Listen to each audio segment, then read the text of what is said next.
The air at Portland International Airport was sharp and cold, carrying that faint smell of coffee and jet fuel. I had driven my daughter, Caroline, for what I believed would be just another business trip. Nothing seemed unusual. She looked confident, polished as always in her navy blazer, her rolling suitcase clicking softly across the tile. My grandson, Ethan, only 7 years old, clung to my hand the whole time. He was a quiet child, always observing, always thinking. That evening, though, something in his eyes unsettled me. He watched his mother check in, his little jaw tight, his fingers pressing into my palm. 3 days, Mom, Caroline said cheerfully as she adjusted her bag. Take care of Ethan and don't forget his medicine. I smiled, pretending everything was normal. But Ethan wouldn't let go of me. When she bent down to kiss him goodbye, he didn't move. She left with a quick wave, and we stood there watching her disappear through the security gate. As we walked toward the parking lot, Ethan suddenly pulled on my hand so hard that I almost lost balance. His voice trembled as he whispered, "Grandma, please don't go home tonight." I froze in the middle of the dim terminal hallway, my heart skipping a beat. "What do you mean, sweetheart?" He looked up at me, eyes wide and terrified. "I heard Mom this morning," he said, barely breathing. "She was talking about us." For a moment, I thought I had misheard him. Maybe it was the echo of the parking garage, or maybe I was simply too tired to understand. But Ethan's small hand tightened around mine again, his knuckles white. "She said something about a gas leak," he continued, his voice trembling. "She said everything had to look like an accident." The world seemed to tilt beneath my feet. My daughter? My Caroline? The same girl I had raised alone after her father passed away 20 years ago? I wanted to believe this was a child's misunderstanding, some wild mix-up born from curiosity. But when I looked into his eyes, I saw something that left no room for denial. Fear. Real fear. "Are you sure that's what you heard?" I asked quietly. He nodded, tears forming at the corners of his eyes. "She said, make sure it looks natural, and the gas line must not fail. Grandma, I don't want to go home." I stood there, frozen between disbelief and instinct. Every part of me wanted to defend my daughter, to protect her image in my mind. Yet my body moved on its own. I squeezed Ethan's hand and whispered, "Okay, sweetheart, we won't go home tonight." Without another thought, I guided him toward the car. The night outside was darker than usual, the air colder. I turned the ignition, my heart pounding, headlights cutting through the fog as we pulled away from the airport. Ethan leaned his head against the seat, still clutching his dinosaur backpack. "Are we safe now, Grandma?" he whispered. I looked at him through the rearview mirror and forced a steady tone. "We will be, Ethan. I promise."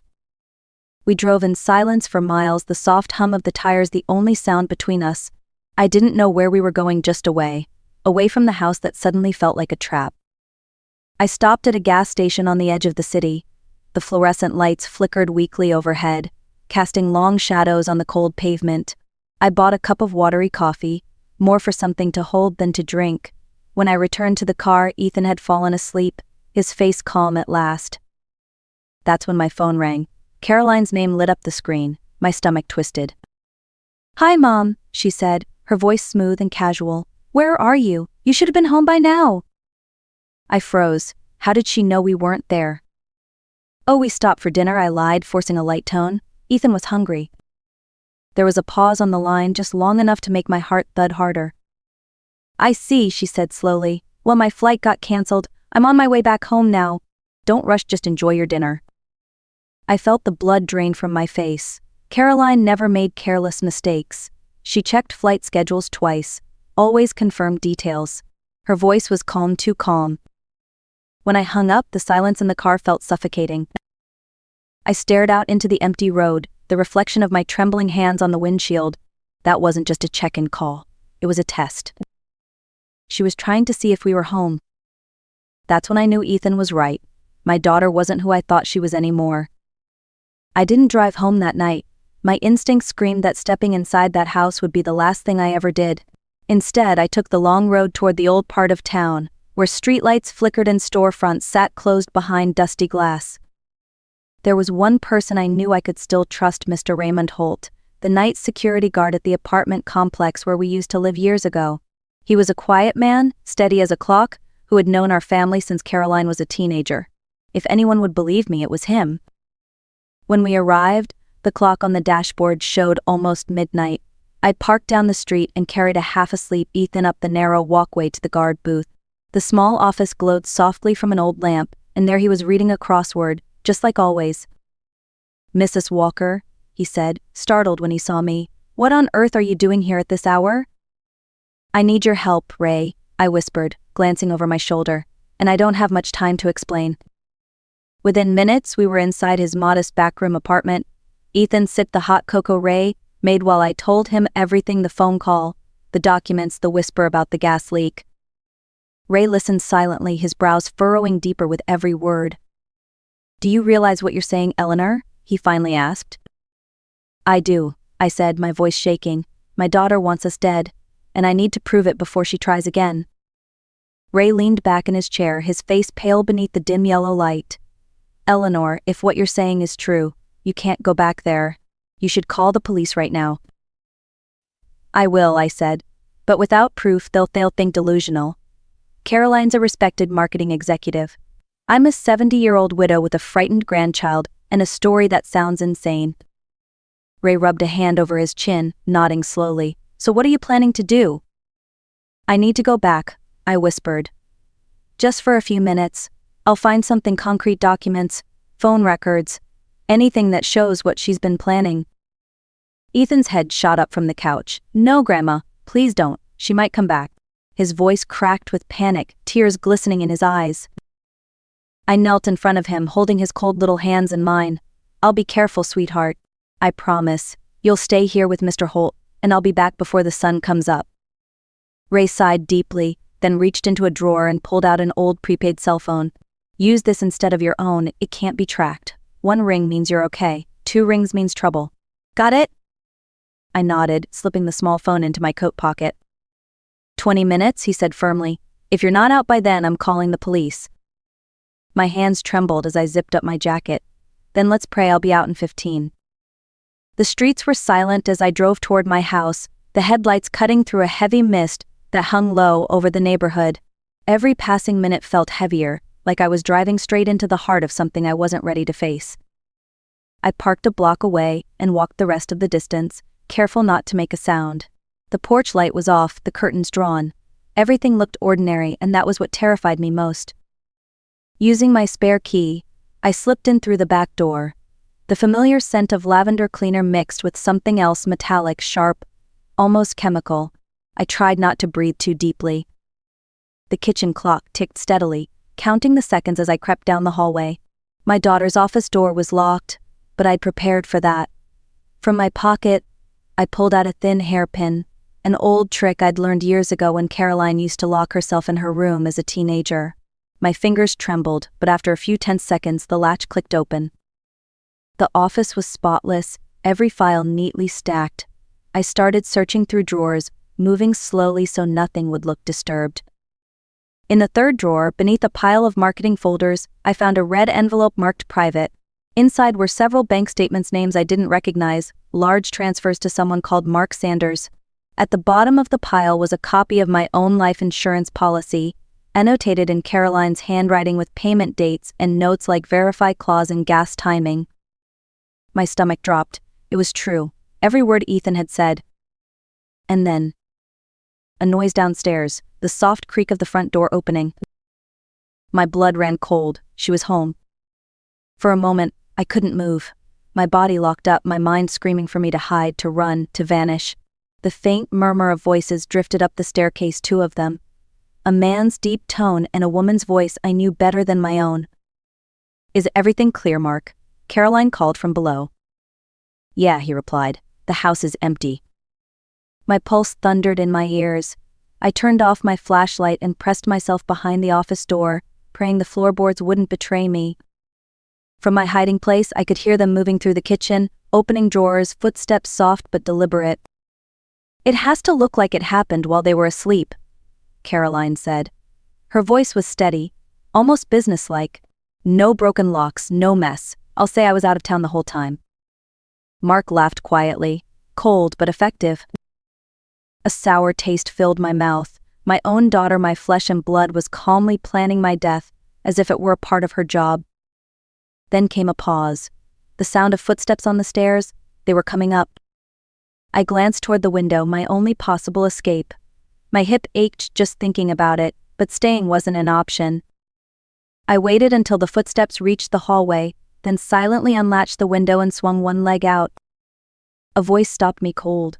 "Are you sure no one's here?" Mark asked. Caroline's answer came like ice. "No one. And by tomorrow morning there'll be nothing left to find." That was enough. I pushed myself out the window and dropped into the darkness below. The fall knocked the air out of me. I hit the grass behind the house hard, pain shooting through my hip and shoulder. For a few seconds I couldn't breathe. But survival has its own kind of power. I forced myself up, limping toward the back gate as quietly as I could. Behind me, light flickered in the upstairs window. Someone was moving through the office. I didn't dare look back. My only thought was to get to the road, to anyone who could help. When I finally reached the main street, I pulled out the prepaid phone and dialed 911. My voice trembled as I explained what had happened, every detail tumbling out in broken sentences. The dispatcher hesitated, asking the same question twice. "Ma'am, are you saying your daughter is trying to kill you?" "Yes," I said, my voice breaking, "and she's not alone." I sent them the photos I'd taken of the insurance documents before escaping. Something in those images must have convinced them, because within minutes, sirens began to rise in the distance. As the first police car arrived, I pointed back toward my street. "There's a man inside Ray Holt. He came looking for me. Please save him." The officer nodded, speaking into his radio. I sank onto the curb, clutching Ethan's backpack to my chest, praying I wasn't too late to save my oldest friend. It felt like hours before I saw Ray again. 2 officers helped him out of the house, limping, with a bloody cut across his forehead. The relief that flooded through me made my knees give out. "They got the man," an officer said. "Mark Sanders. Your daughter wasn't there when we arrived. She must fled through the back." Fled. The word echoed in my mind like a warning bell. Caroline was free and she knew we were alive. My chest tightened. "Ethan," I whispered. "She'll go after Ethan." The officers wasted no time. We sped back to Ray's apartment building, sirens slicing through the quiet streets. I jumped out of the patrol car before it had even stopped moving, running down the narrow corridor toward the back apartment. The door was still closed, just as I'd left it. For a split second, I felt hope. Then I noticed the lock scratched, slightly bent. "Ethan," I called softly, pressing my ear to the door. Silence. An officer forced it open. The small apartment was dark, the blanket on the sofa tossed aside. No sign of Ethan. On the table sat a torn piece of notebook paper, held down by a glass of water. My hands shook as I unfolded it. "Grandma, Mom found me. She says you're lying. She says she needs to protect me from you. I'm scared. Help me." The words blurred as my eyes filled with tears. My daughter had taken him, and this time she wouldn't let either of us escape. The hours that followed blurred into a haze of flashing lights, police radios, and paperwork. My body felt numb, but my mind refused to rest. Every minute that passed without news of Ethan felt like another nail in my chest. The detectives worked fast.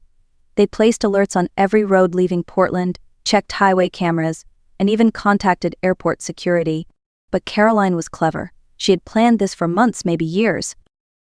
Ray sat beside me at the precinct, his arm wrapped in gauze, his voice calm but firm. "He's a smart kid, Eleanor. He'll leave a sign." I wanted to believe that. I needed to. It was near dawn when my phone buzzed with an unknown number. My heart leapt. I answered instantly. "Grandma?" The tiny whisper nearly broke me. "It's me." "Ethan, oh thank God. Where are you, sweetheart? Are you hurt?" "I'm okay," he said softly. "Mom's asleep. We're at a house near a lake. I saw a sign. It said something like Lakeview Farm, mile 142. There's a barn behind it. I'm hiding there."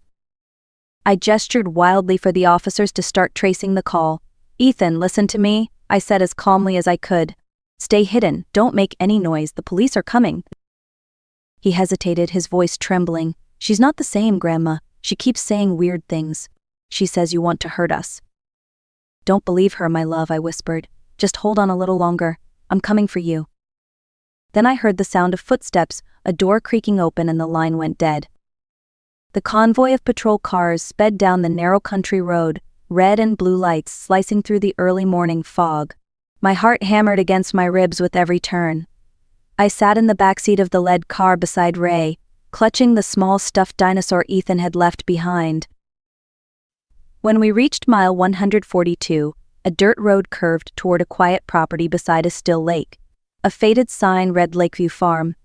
The air smelled of pine and dew, but beneath it all was something darker, a sense of dread. The police parked at a distance to avoid alerting Caroline. The lead detective turned to me. "Stay in the car until we secure the scene. We'll bring your grandson out safely." But I couldn't stay seated. Through the windshield, I saw movement on the farmhouse porch, a flash of blonde hair, a small figure held tightly in front of it. "Caroline, and Ethan." "Don't come closer," Caroline screamed, her voice raw and uneven. In her right hand she held a revolver. With her left she gripped Ethan's shoulder. "If anyone moves, I'll shoot." "Caroline," I shouted, stepping out from behind the patrol car despite the detective's protest. "You don't have to do this." She turned her gaze toward me, eyes wild and red-rimmed. "You took everything from me, Mother. Dad's money, my life, my freedom. You always controlled everything." The words cut deep. I stepped forward slowly. "I never wanted to control you, sweetheart. I wanted to protect you. I loved you the best I knew how." "Lear," she cried, shaking, "all you ever did was decide for me." "Then decide for yourself now," I said softly. "Put down the gun and let Ethan go." For one trembling second I saw something shift behind her eyes, hesitation, confusion, maybe even grief. And that's when Ethan moved. With sudden courage he bit her arm hard, twisting free. The gun fired a deafening crack that echoed across the lake, but the shot went wide. Officers surged forward, tackling Caroline to the ground as I ran to Ethan. He was shaking but alive. I pulled him into my arms, sobbing against his hair as the morning sun rose behind us. "It's over," I whispered. "You're safe now, my love. You're safe." The next few days felt like waking from a long, terrible dream. Caroline was taken into custody that same morning, charged with attempted murder, kidnapping, and conspiracy to commit fraud. Her partner, Mark Sanders, agreed to testify in exchange for a reduced sentence, confirming every dark detail we already knew. Ethan and I stayed at the hospital for observation. He had no physical injuries, but the emotional wounds were deep. Sometimes he'd wake in the night screaming, convinced he could still hear the sound of that gunshot echoing through the trees. I would hold him until he fell asleep again, whispering the same promise over and over, "You're safe. Grandma's here."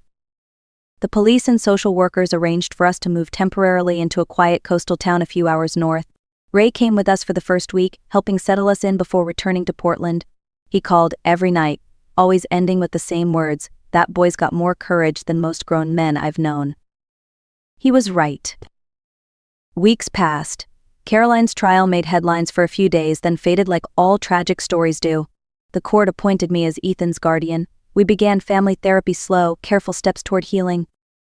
One evening, while I was tucking him into bed, Ethan looked up at me and asked the question I had dreaded since the beginning. "Grandma, why did Mom want to hurt us? Didn't she love us?" I sat beside him, my throat tightening. How could I explain something so twisted, so impossible to understand, even for me? "Your mom was sick, sweetheart," I said softly. "Not the kind of sickness you can see or touch. It was in her heart and her mind. She let anger and greed grow where love used to be. That sickness made her forget who she was." He stared at the blanket, silent for a long moment. "Will she ever get better?" "I hope so," I answered honestly. "But even if she doesn't, you will. Because you told the truth. You were brave when it mattered most." He smiled faintly, his eyelids heavy with sleep. "You believed me when no one else would." "Yes, darling," I whispered, brushing his hair back. "And I always will." After he drifted off, I sat there in the quiet room, watching the slow rise and fall of his chest. That night, I finally understood the full weight of what had happened, not just the betrayal, but the miracle that followed. Ethan had saved us both, not only from danger but from silence, from blindness, from the kind of love that refuses to see the truth. As dawn broke through the curtains, painting the room with gold light, I made myself a promise to spend whatever years I had left teaching Ethan that courage and kindness will always matter more than fear. And if you're hearing this now, remember his words, the ones that changed everything. Grandma, please believe me. Sometimes